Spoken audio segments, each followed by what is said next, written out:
ترکیب کا جو کورس ہم کروا رہے ہیں، آج ہمارا 5واں سبق ہے جو ہم نے افعال ناقصہ کے متعلق پڑھنا ہے۔ افعال ناقصہ کانا، سارا، اصبح، امسا، اضحا، ظلا، باتا، ما بارحا، ما زالا، منفکا، ما داما، لیسا، یہ افعال ناقصہ ہیں کہ جو مشہور عبارت کے اندر آتے رہتے ہیں۔ قرآن مجید میں بھی یہ بار بار آتے ہیں، احادیث کی کتابوں میں بار بار آتے ہیں، فقہ کی کتابوں میں یہ بار بار استعمال ہوتے ہیں۔ تو جس وقت یہ استعمال ہوں گے تو ان کا جو آگے معمول ہوگا، ہم اس کے اوپر کون سے اعراب پڑھیں گے، ان کے پڑھنے کا طریقہ کار کیا ہے، ان کی پہچان کیا ہے، تو ہم آج کے سبق میں یہ بات سمجھیں گے۔ افعال ناقصہ یہ ہے افعال، اور ان افعال کو کہا جاتا ہے افعال ناقصہ۔ افعال ناقصہ ان کو اس لیے کہتے ہیں کہ یہ جو افعال ہیں یہ اپنے فاعل کے اوپر اپنے فاعل کے ساتھ مل کر کلام کو مکمل کلام کو تام نہیں کرتے جب تک ان کے ساتھ خبر نہ لگے۔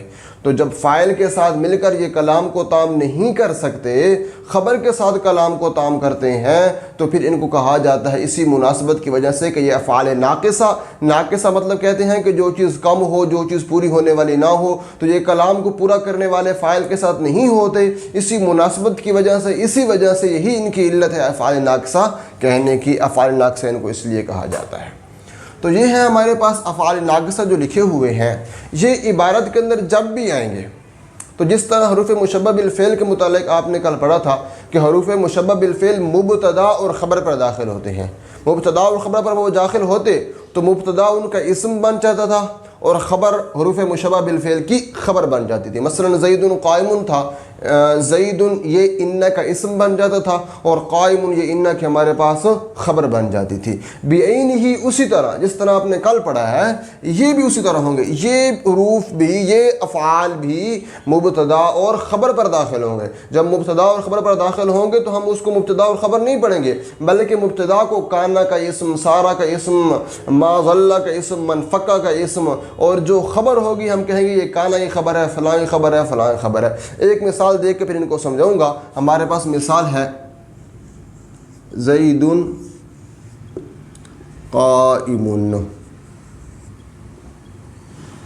کہ زید کھڑا ہونے والا ہے۔ میں نے کہا جس جملے کی ابتدا اسم سے ہو وہ جملہ اسمیہ ہوتا ہے۔ تو زید کی یہ زید اسم ہے، جملے کی ابتدا اسم سے ہو رہی ہے تو یہ جملہ ہمارے پاس کیا بن گیا؟ جملہ اسمیہ بن گیا۔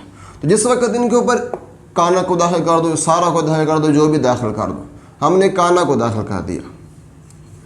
جب کانا کو ہم داخل کریں گے تو پھر ہمارے پاس کیا ہوگا؟ کانا، اب یہ کانا ہے، یہ زید قائم تھا ہمارے پاس، جب ہم نے کانا کو اس کے اوپر داخل کیا تو پھر یہ کانا جو ہوگا یہ زید کا ہمارے پاس کیا بن جائے گا؟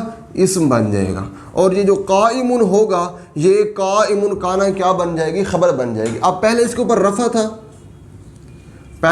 رفع تھا، جب ہم نے کانا کو داخل کیا تو اب یہ رفع نہیں رہے گا، اب یہ اس کے اوپر نصب آ جائے گا، اس کے اوپر یہ نہیں، یہ رفع باقی رہے گا۔ اب یہ جو قائم ہے، قائم کے اوپر ہمارے پاس پہلے رفع تھا، اب قائم کے اوپر جب کانا داخل ہو گئے ان کے اوپر تو یہ قائم کے اوپر رفع باقی نہیں رہے گا، اس کے اوپر کیا آ جائے گا؟ نصب آ جائے گا۔ اب یہ حروف مشبہ بالفعل کی الٹ ہے، ان کا اسم منصوب ہوتا تھا، خبر ہمارے پاس ان کی مرفوع ہوتی تھی۔ اب ان کا جو اسم ہوگا وہ مرفوع ہوگا اور خبر ہمارے پاس کیا ہوگی؟ منصوب ہوگی۔ ہاں اب دیکھو یہ مبتدا ہے اور یہ خبر ہے، یہ کانا کے اسم بن گئے، یہ کانا کی خبر بن گئے۔ کانا کے اسم یہ ہمیشہ مرفوع رہے گا اور کانا کی خبر ہمارے پاس کیا بن جائے گی؟ منصوب بن جائے گی۔ اس طرح ہمارے پاس قرآن مجید میں ہے اللہ علیم حکیم،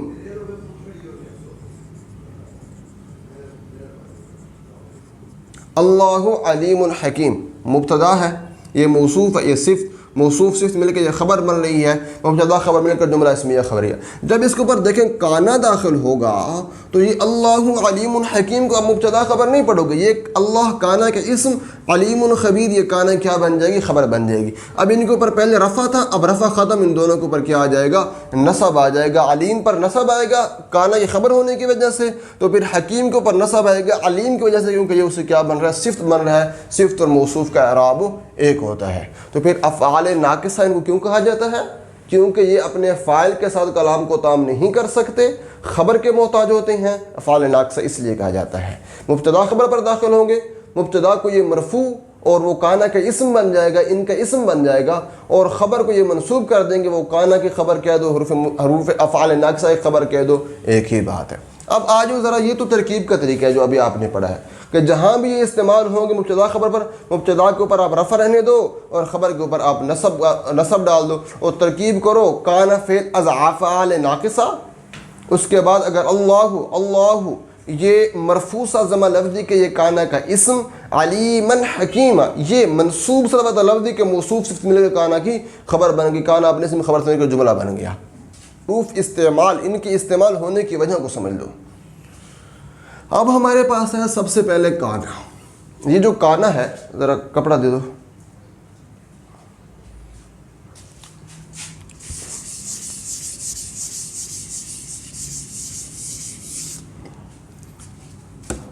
اب یہ ہمارے پاس کانا ہے، یہ عموماً 3 طریقوں کے ساتھ استعمال ہوگا۔ یہ تو ماضی میں اب کانا ہے، کانا کا ایک فاعل ہے، یہ فاعل کی خبر ہے۔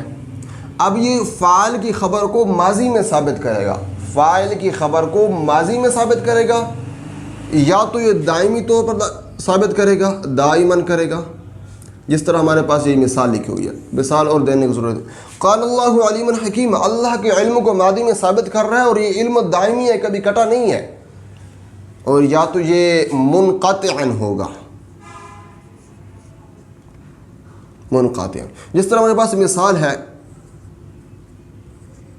کانا زید شابن، کہ زید جوان تھا۔ اب یہ جو زید کی جوانی ہے، یہ کانا کا فاعل، یعنی یہ اسم فاعل بھی تو ہے نا، یہ فاعل ہے۔ اب فاعل کے لیے جو خبر ہے اس کو یہ ماضی میں ثابت کر رہا ہے، اور یہ جو ماضی میں اس کی خبر کو ثابت کر رہا ہے دائمی طور پہ نہیں ہے، بلکہ منقطعاً ہے کہ ایک وقت میں اس کی جوانی تھی، اب دائمی طور پہ اس کی جوانی نہیں تھی۔ تو یہ ہمارے پاس کیا بن گیا؟ جملہ۔ کانا یہ فعل از افعال ناقصہ، زیدن اس کے اسم، اور شابن یہ کیا بن جائے گی؟ اس کی خبر بن جائے گی۔ یہ تو ہمارے پاس جملہ آ گیا۔ یا تو یہ کانا کا استعمال ماضی میں دائمی طور پر ہوگا، یا منقطع طور پر ہوگا۔ یہ تو ہے کانا ناقصہ، اور کبھی کبھی یہ کانا تامہ بھی استعمال ہوتے ہیں۔ مثلا ہمارے پاس یہ ہے کان الفقیرو، یا کان القتال، اے حاصل القتال، یعنی کبھی کبھی یہ کانا ہوگا تامہ، یعنی یہ کانا تامہ کا مطلب یہ ہے کہ فاعل کے ساتھ اس کا کلام مکمل کر دے گا، یہ ہے کانا ہمارے پاس تامہ۔ 3 طریقوں سے استعمال ہوگا، ماضی میں دائمی طور پر، یا منقطع، یا یہ کانا تامہ استعمال ہوتا رہتا ہے عموماً۔ اور نمبر 2 ہمارے پاس دوسرا جو ہے یہ ہے سارا۔ یہ جو سارا ہے، یہ سارا انتقال کے لیے استعمال ہوتا ہے، انتقال، یہ سارا انتقال کے لیے استعمال ہوگا۔ مثلا ہمارے پاس مثال لکھی ہوئی ہے سارا زید امیرن، ہو گیا زید امیر۔ اب یہ سارا کیا کر رہا ہے؟ انتقال کر رہا ہے، منتقل کر رہا ہے، کہ پہلے زید فقیر تھا، فقیر سے انتقال ہو کر یہ کیا بن گیا ہمارے پاس؟ امیر بن گیا۔ تو یہ سارا کس کے لیے آئے گا؟ انتقال۔ سارا زید مجتہد، ہو گیا زید محنتی۔ اب کیا ہوگا؟ پہلے زید نالائق تھا، محنت نہیں کرتا تھا، اب وہ کیا ہو گیا؟ منتقل ہو گئی اس کی یہ نالائق کی لائق ہونے کی طرف، اور وہ بندہ کیا بن گیا؟ محنتی بن گیا۔ ختم ہو گئے یہ 2۔ اب ہمارے پاس ہے اصبح، امسا، اضحیٰ۔ اب یہ جس جملے کے اوپر داخل ہوں گے، یہ ان تینوں کا جملہ ہے، اب تینوں کو میں اکٹھا سمجھا رہا ہوں۔ یہ جس جملے کے اوپر یہ داخل ہوں گے، اصبح، امسا، اضحیٰ، تو جس جملے پہ داخل ہوں گے اس جملے کے مضمون جملے کو وقت کے ساتھ ملا دیں گے۔ اب زید ذاکرن، زید ذکر کرنے والا، زید ذاکرن، زید ذکر کرنے والا، زید ذکر کرنے والا، اس کا جملہ، اس کا مضمون نکلے گا زید کا ذکر کرنا۔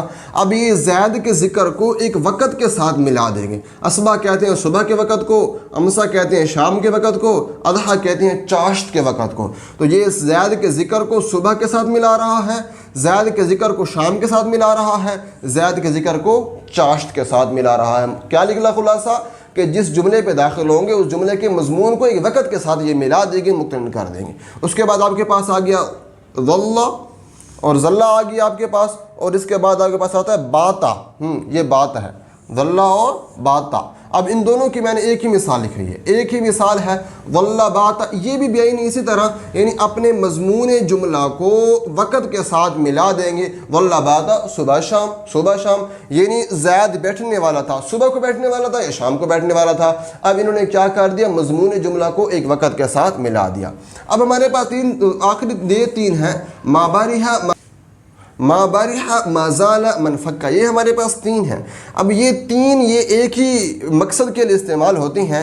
یہ ثابت کرتے ہیں کہ ہمارا فاعل جس وقت خبر کو ہمارے فاعل نے تسلیم کی ہے, اس وقت سے لے کر آج تک وہ خبر ہمارے فاعل کے ساتھ متصل ہے, ہمارے فاعل کے ساتھ ملی ہوئی, کبھی جدا نہیں ہوئی. مثلا ہمارے پاس مثال ہے زید جالسا, زید امیرا, ما بارحا زید امیرا.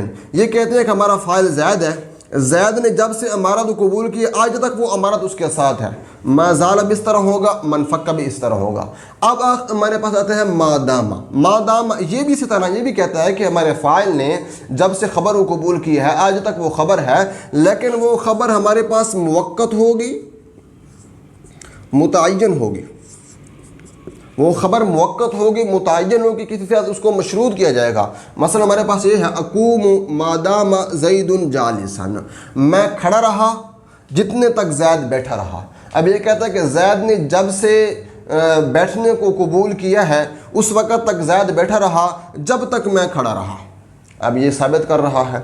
ہاں, اس کے بعد یہ ہمارے پاس آ رہا ہے آخری لیسا آتا ہے.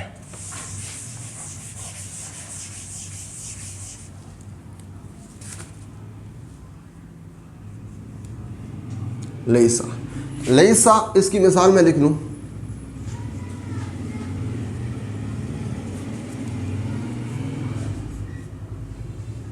لیسا زید حاضرا. اب یہ جو لیسا یہ حال میں نفی کے لیے آتا ہے. بعض کہتے ہیں کہ یہ مطلق نفی کے لیے آتا ہے. لیسا زید حاضرا یعنی اس حال کے اندر زید کے حاضر ہونے کی نفی کی جا رہی ہے. تو خلاصہ کیا نکلتا ہے ہمارے پاس, بالکل آسان بات ہے. ترکیب کے لحاظ سے مبتدا خبر پر داخل ہوں گے. جب مبتدا خبر پر داخل ہوں گے تو یہ مبتدا کو مرفوع ہی رہنے دیں گے اور وہ مبتدا ان کا اسم بن جائے گا, اور خبر جو ہوگی ان خبر بن جائے گی, اور خبر یہ منصوب بن جائے گی. تو پھر یہ ہمارے پاس ایک جملہ وجود میں آ جائے گا.